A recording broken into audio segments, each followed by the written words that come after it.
Olá, meus irmãos, minhas irmãs, sejam bem-vindos para mais um encontro pontual da nossa comunidade, com vocês que nos acompanham pela TV Cultura ou pelos meios de comunicação, de YouTube e assim por diante. No encontro passado, nós falávamos sobre a palavra de Deus na nossa caminhada e eu dizia a necessidade que o cristão tem de conhecer a palavra de Deus, de saber que a palavra de Deus nos ilumina na nossa caminhada. Por isso nós, meus irmãos e minhas irmãs, precisamos entender que a palavra de Deus não é uma receita para ser seguida como passo a passo, né? Como a gente vai fazer um bolo, pegue 3 ovos, pegue farinha, pegue açúcar. Não é isso. A palavra de Deus, ela precisa ser lida, ela precisa ser meditada, ela precisa ser rezada e a partir desses passos nós colocamos ela em prática. Porque muitas vezes tem pessoas que são fundamentalistas, pegam a palavra de Deus e dizem, não, porque é isso, isso e isso, né? Porque está escrito na Bíblia. E se esquecem de que é necessário ter uma interpretação. Só que essa interpretação ela precisa ser cuidadosa. Não é também abrir a Bíblia, ler e sair falando aquilo que você pensa. A gente tem que ter bem claro que existe aquilo que a igreja ensina, o que os santos falaram, o que o magistério disse. Mas eu disse uma coisa muito importante no encontro passado e que a igreja tem insistido muito, que é a leitura orante da palavra ou a Lexio Divina. Mas vocês vão dizer, mas o que é isso, né? Tanto tem se falado, nos grupos de reflexão também se falou muito, mas como se faz? E eu digo para vocês, meus irmãos e minhas irmãs, é uma coisa muito simples. Primeiro de tudo, você precisa ter a sua palavra de Deus. Aqui eu tenho a Bíblia Sagrada da CNBB, mas você pode ter qualquer Bíblia na sua casa, né? Não é porque o Frei tem essa que você precisa ter essa. Você, primeiro de tudo, precisa ter a palavra de Deus nas suas mãos. Posso fazer pelo celular? Pode, eu sei que muitos de vocês têm o celular na mão, né? Muito mais prático hoje, mas eu digo para vocês o seguinte, no celular a gente sempre vai ter aquela tentação de, quando está lendo a palavra de Deus, chegou uma notificação, mensagem no WhatsApp, mensagem no Facebook, mensagem no Snapchat e assim por diante. E às vezes a gente vai se esquecer, né, de concentrar na palavra de Deus e acaba se levando pela tecnologia. Então eu recomendo mesmo que tenha Bíblia. Outra coisa, não tenha medo de riscar sua Bíblia, de passar um marca-texto, de fazer anotações, tá? Porque Bíblia, ela é a palavra de Deus revelada, mas ela é o nosso material de estudo, conhecimento, de amor por Deus.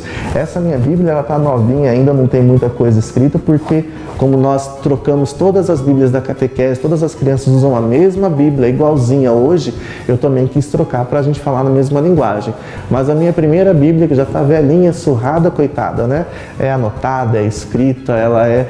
porque ela foi o material que eu usei para conhecer e entender um pouco mais sobre a vontade do Senhor. Então, primeiro passo, ter a Bíblia. Segundo passo, a gente se retirar, a gente ficar num lugar tranquilo da nossa casa, né, num lugar de silêncio, um momento em que a gente consiga sentar e ler a palavra de Deus. Você vai escolher um texto, principalmente é melhor, recomendo sempre do Novo Testamento, dos Evangelhos. Você senta ali e escolhe um capítulo para ler. Escolhido esse capítulo, leia ele uma vez. Leia uma vez, leia a segunda, leia a terceira, leia a quarta. Se for preciso ler 5 vezes o mesmo texto, leia. Porque conforme nós vamos lendo, nós vamos assimilando.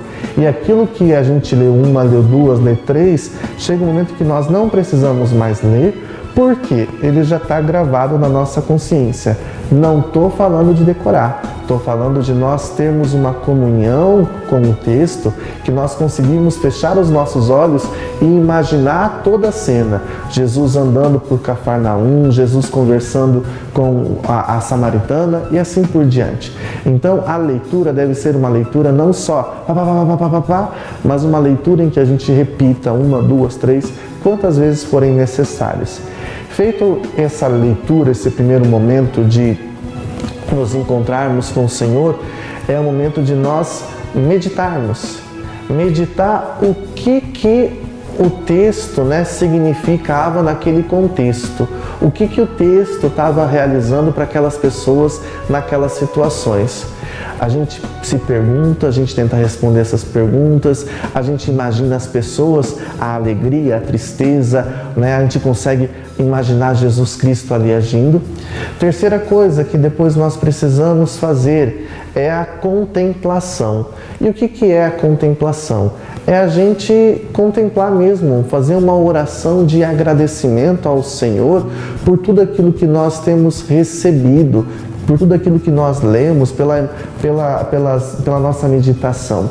Então nós vamos rezando e na oração nós vamos assumindo os compromissos que o texto nos diz.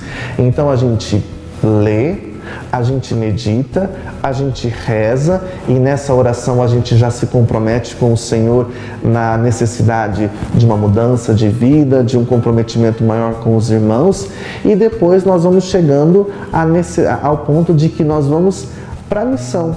Pegar aquilo que nós ouvimos na palavra de Deus, aquilo que nós meditamos, aquilo que nós contemplamos e oramos e colocamos em prática.